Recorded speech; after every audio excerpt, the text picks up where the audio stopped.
আচ্ছা বলেন, আল্লাহ যদি কাউকে সাহায্য করেন, পৃথিবীর এমন কেউ আছে যে তার কোনো ক্ষতি করবে না? পারবে না। অফাতরুন করিম, নট অনলি দ্যাট, আমি শুধু তোমাদেরকে সাহায্যই করবো না, এবং তোমাদের হাতে রাষ্ট্রীয় ক্ষমতা দিয়ে দেবো। সুবহানাল্লাহ। কি ক্ষমতা? কি ক্ষমতা? রাষ্ট্রীয় ক্ষমতা আপনাদের হাতে আল্লাহ দিয়ে দেবেন। আল্লাহু আকবার। আর তখন করিম, তোমাদেরকে নিকটবর্তী বিজয় দেব। বিজয় অতি সন্নিকটে। কে বলেছেন? আল্লাহ বলছেন, যদি আপনি জিহাদ করেন মাল দিয়ে এবং জান দিয়ে, যদি রক্ত দিতে পারেন, জীবন দিতে পারেন, শহীদ হতে পারেন, আল্লাহ রাব্বুল আলামিন ওয়াদা করেছেন আমি তোমাদেরকে সাহায্য করব, তোমাদের হাতে রাষ্ট্রীয় শক্তি দিয়ে দেব। আল্লাহু আকবার। ক্ষমতা দিয়ে দেব। কে বলেছেন? আল্লাহ। এখন সেই রাষ্ট্রীয় ক্ষমতা চাই, ক্ষমতা দেব, ক্ষমতা দেব। রাষ্ট্র ক্ষমতা চান? সবাই ক্ষমতা দেব। মনে রাখতে হবে, ক্ষমতা না পেলে ইসলাম কায়েম করা যায় না।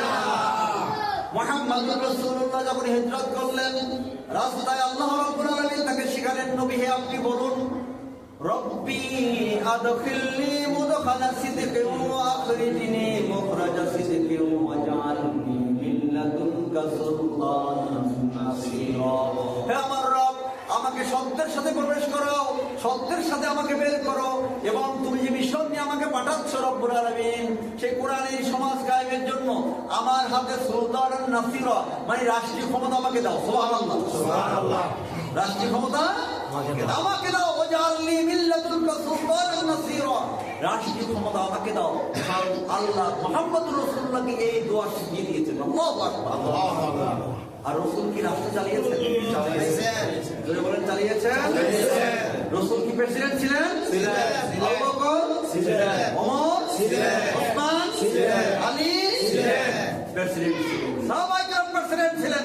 তার মানে হচ্ছে আগামী দিনে এই বাংলাদেশের প্রেসিডেন্ট আবু বকর, ওমর, ওসমান, আলীর মতো লোকদেরকে হবে ইনশাআল্লাহ।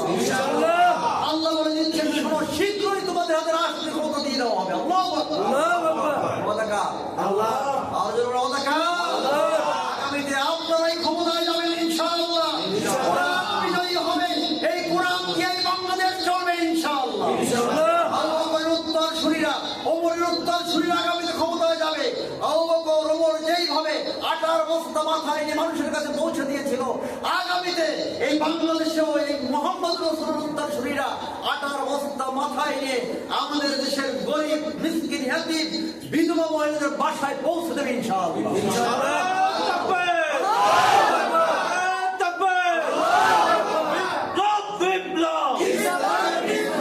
ইসলামী বিপ্লব, কোরআনের আলো, সংসদে জালো, আরে তাকবীর। তাহলে ওই আল্লাহ ওয়াদা করেছেন তোমাদের হাতে রাষ্ট্রীয় ক্ষমতা দেবে। আল্লাহ বলছেন আমি তোমাদেরকে সাহায্য করব। এখন প্রশ্ন হচ্ছে, বিগত 17 বছর ওরা এদেশের আলেমদেরকে, এই আলেমেরা ধরে ধরে জেলে ভরে নাই? আগে ধরছে, জেলে ভরছে, তারপর মামলা করছে। একজনের বিরুদ্ধেও কোনো মামলা ছিল না। যাদেরকে ফাঁসি দেওয়া হয়েছে, দীর্ঘ 40 বছরে বাংলাদেশের কোন থানায় তাদের বিরুদ্ধে একটা 7 ধারা মামলাও ছিল না, একটা জিডিও ছিল না। তাদেরকে অন্যায়ভাবে গ্রেফতার করে মামলা দিয়ে তাদেরকে ফাঁসি দিয়েছিল। এখন বলবেন সাহায্য করুন, আল্লাহ বলছেন সাহায্য করবেন, বলছেন সাহায্য গেল কোথায়? প্রথম কথা, যিনি শহীদ হয়েছে তিনি কি সফল না বিফল? আর যদি বলেন সফল না বিফল? আমাদের ভাইদের কাছে যখন সেই শাহাদাতের কথা যেত, যদি বলা হয়েছে, যখন বলা হয়েছে আপনাদেরকে তো ফাঁসির আদেশ দেওয়া হয়েছে, তখন তারা এই ফাঁসির আদেশ শুনে তারা হাসি দিত। তাদেরকে বলা হয়েছে আপনার আদেশ হয়েছে ফাঁসি, শুনি তারা আদেশ দিয়েছেন, তারা বলেছেন এটা শুনে তারা দিয়েছেন হাসি। তারা কি দিয়েছেন? হাসি দিয়েছেন। বলছেন এই ফাঁসির রশিকেই তো ভালোবাসে। আল্লামা দেলোয়ার হোসেন সাঈদী যেদিন তার ফাঁসির রায় হলো, ওই দিন একদিনে 150 জনের উপরে মা, বোন, শিশু, নারী, পুরুষ তারা শাহাদাত বরণ করলো। আল্লাহু আকবার। একদিনে শাহাদাত বরণ করছেন 278। আল্লাহু আকবার। হাজার হাজার নারী পুরুষ আহত হয়েছেন, গুলিবিদ্ধ হয়েছেন। মা বোনেরা কোলের সন্তান, শিশু সন্তানকে কোলে নিয়ে তারপরে ময়দানে ঝাঁপিয়ে পড়েছেন, গুলি করে গুলি খেয়েছেন, ময়দান ছাড়ে নাই। আল্লাহু আকবার। আর কই তোমার দিন ফাঁসির আদেশ হইল, একটা মিছিল তো একটা মিছিল।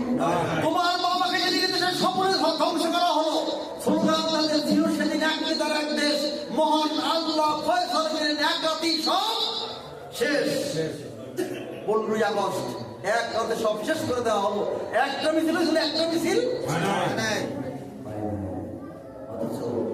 অথচ ফাঁসির রায় হয়েছিল, ফাঁসি হয় নাই। ওই দিন শত শত মানুষ জীবন দিয়েছেন, হাজার হাজার তৌহিদি আহত হয়েছেন, গুলিবিদ্ধ হয়েছেন। ভালোবাসা কাকে বলে দেখো। আর আল্লাহ বলছেন শোনো, তারা সফল হয়ে গেছে, তারা সব সফল হয়ে গেছে। আর তাদের সেই শাহাদাতের নজরানার উপর ভিত্তি করে আজকের এই সুন্দর পরিবেশ আল্লাহ আপনাদেরকে দিয়েছেন। এখন আপনি যেখানেই যান, মানুষ এখন বলে সব দেখেছি বারবার কোরআন দেখবো, এইবার অনেকে বলে না, আপনাদেরকে দেখতে চায়। আলহামদুলিল্লাহ করেছেন আল্লাহ। আল্লাহ বলছেন নাসরুম মিনাল্লাহ, আমি আল্লাহ তোমাদেরকে সাহায্য করবো। আল্লাহু আকবার। আগে দেখেছেন সে পালাবে, সে দেশ ছাড়বে, সে দায়িত্ব ঠিক আছে জানতাম, মানতাম, কিন্তু এইভাবে যাবে। দুপুরে রান্না করছে দেশি মুরগি, কি বড় বড় রান, পাঙ্গাস মাছ, দেশি পাঙ্গাস, আরে কত কাউন আর কাউন, খালি কাউন আর কাউন। এখন বলতে রাত্রির সামনে একটা ভাষণ দিয়ে দাও। সেনাপ্রধান বলছে যদি এখন যান আলহামদুলিল্লাহ, না গেলে ইন্নালিল্লাহ, গেলে আলহামদুলিল্লাহ, না গেলে ইন্নালিল্লাহ। এই দেশি মুরগির রানটাও খাইয়া যাইবা, পারে নাই। কেন? রব্বুল আলামিন বলছেন শোনো, আমি ওদেরকে ক্ষমতায় দেব। অনুরিদু আন নামুন্না আলাল্লাযীনা ইসতুদিফু ফিল আরদ। আল্লাহ চাইলেন যাদেরকে দুর্বল করে রাখা হয়েছিল জমিনে, ইসলামী আন্দোলনের কর্মীদেরকে, আল্লাহ বললেন আমি এখন তাদেরকে ক্ষমতায় বসাতে চাই। আল্লাহু আকবার, আল্লাহু আকবার। এতক্ষণ যে আলোচনা করা হলো, জাহান্নাম থেকে মুক্তি আপনারা জানতে চান? আরেকবার দেখবেন আমরা যখন মসজিদে যাই, আমাদেরকে নিয়ে হুজুরে মোনাজাত করে রব্বুল আলামিন আল্লাহ তাআলা জাহান্নাম হারাম না পর্যন্ত আমাদেরকে মরণ দিও না, বলে কি বলে না? আরেকবার বলে আল্লাহ তাআলা জীবনের গুনাহগুলো মাফ না করায় আমাদেরকে কবরে ডাক দিও না, বলে কি বলে না? রব্বুল আলামিন জান্নাত ওয়াজিব না হওয়া পর্যন্ত আমাদেরকে মরণ দিও না, বলে কি বলে না? তাহলে আল্লাহ জাহান্নাম থেকে মুক্তি না দেওয়া পর্যন্ত আমাদেরকে মরণ দিও না, জীবনের গুণাগুলো মাফ না করে আমাদেরকে কবরে নিও না। আল্লাহ তাআলা জান্নাত ওয়াজিব না হওয়া পর্যন্ত আমাদেরকে আজরাইল পাঠাইও না। এত কান্দেন যুগের পানে বেলায় কান্দেন। আর এখন তখন আমরা কান্দে থাকি, চোখ দিকে দপ্তর করে পানি পড়ে, শীতল অক্ষরে দুবো এসে আমরা যখন কান্দি, আল্লাহ তখন হাসি। বলবেন কেন? তখন আল্লাহ বলেন এই বেটা বেয়াদব কোথাকার, ফাজিল কোথাকার, কোন কাজ করলে তোকে জাহান্নাম থেকে মুক্তি দেওয়া হবে? কোন কাজ করলে তোর জীবনের গুণাগুলো মাফ করে দেওয়া হবে? কোন কাজ করলে তোকে জান্নাতে ঢুকিয়ে দেওয়া হবে? কোরআনুল কারীমের 61 নম্বর সূরা সফের 10 থেকে 13 নম্বরে আমি স্পষ্ট বলে দিয়েছি, যা কোরআন পড়, দেখ ওখানে কি বলা আছে।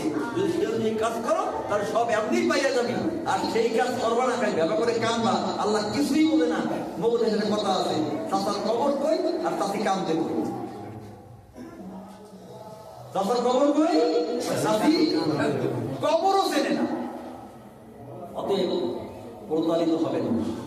জাহান্নাম থেকে মুক্তি পাইতে হলে, জীবনের গুণাগুলো মাফ করতে হলে, জান্নাতে এন্ট্রেন্স পেতে হলে, রাষ্ট্রীয় ক্ষমতা আপনার হাতে পেতে হলে, আল্লাহর সাহায্য পেতে হলে, জিহাদ ফি সাবিলিল্লাহ ছাড়া আল্লাহর জমিনে আল্লাহর দ্বীন কায়েমের জন্য জিহাদ করতে হবে মাল দিয়ে এবং জান দিয়ে। তবেই কেবল আপনি আর আমি এই মুজাহিদ হব, আদারওয়াইজ মুনাফিক হয়ে যাব। কি হব? আরেকবার মুনাফিক। মনে রাখবেন, মসজিদে, মাদ্রাসায় আর খানকায় মুজাহিদ আর মুনাফিক আলাদা করা যায় না। মুজাহিদ এবং মুনাফিককে আলাদা করতে হলে যুদ্ধের ময়দান বলতে হবে। যুদ্ধের ময়দান ছাড়া মুনাফিক আর মুজাহিদকে আলাদা করা যায় না। রাসূলুল্লাহ রওনা করেছেন ওহদের প্রান্তরে, 1000 সৈন্য নিয়ে, 1000 মুসলমান নিয়ে রওনা করেছেন। কিছু দূর যাওয়ার পর সেখান থেকে 300 কেটে বলল। আব্দুল্লাহ ইবনে উবাইয়ের নেতৃত্বে বলল, না, এই যুদ্ধের ময়দানে আমরা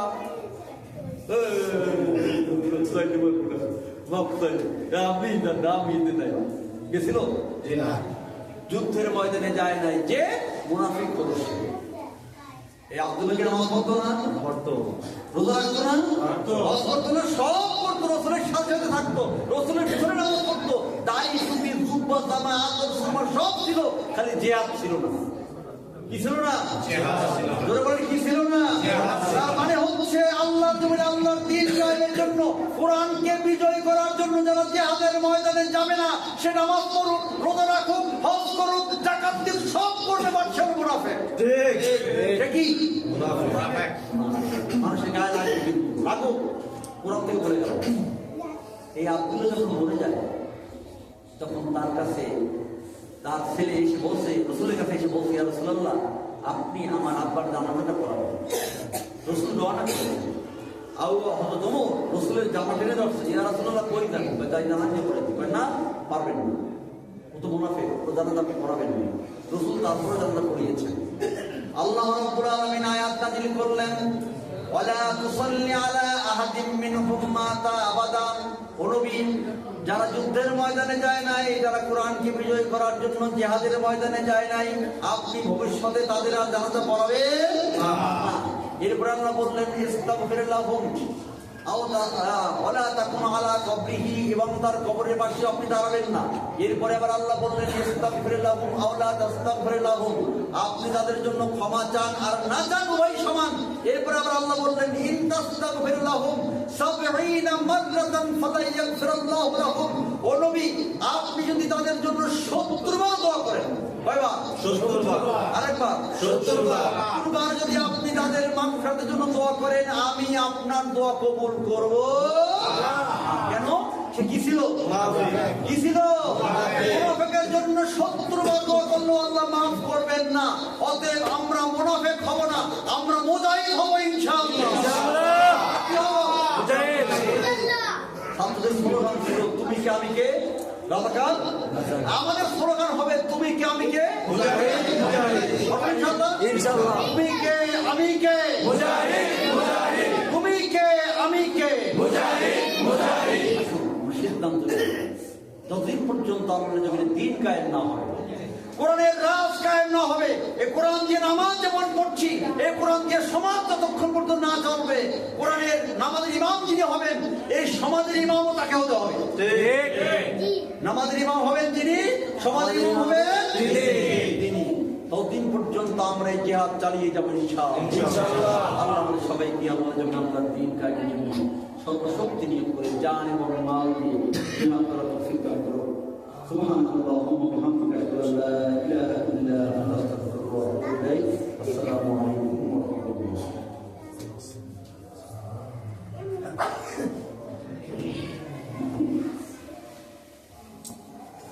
আলহামদুলিল্লাহি রাব্বিল আলামিন, ওয়াসসালাতু ওয়াসসালামু আলা রাসূলিল কারীম ওয়া আলা আলিহি ওয়া আসহাবিহি আজমাইন। রব্বানা যালামনা আনফুসানা ওয়া ইন লাম তাগফির লানা ওয়া তারহামনা লানাকুনান্না মিনাল খাসিরিন। রব্বানা লা تزغ قلوبنا بعد إذ هديتنا وهب لنا من لدنك رحمة إنك أنت الوهاب. ربنا إننا سمعنا مناديا ينادي للإيمان أن آمنوا بربكم فآمنا. ربنا آتنا في الدنيا حسنة وفي الآخرة حسنة وقنا عذاب النار. ربنا لا تؤاخذنا إن نسينا أو أخطأنا. ربنا ولا تحمل علينا إصرا كما حملته على الذين من قبلنا. ربنا ولا تحملنا ما لا طاقة لنا به واعف عنا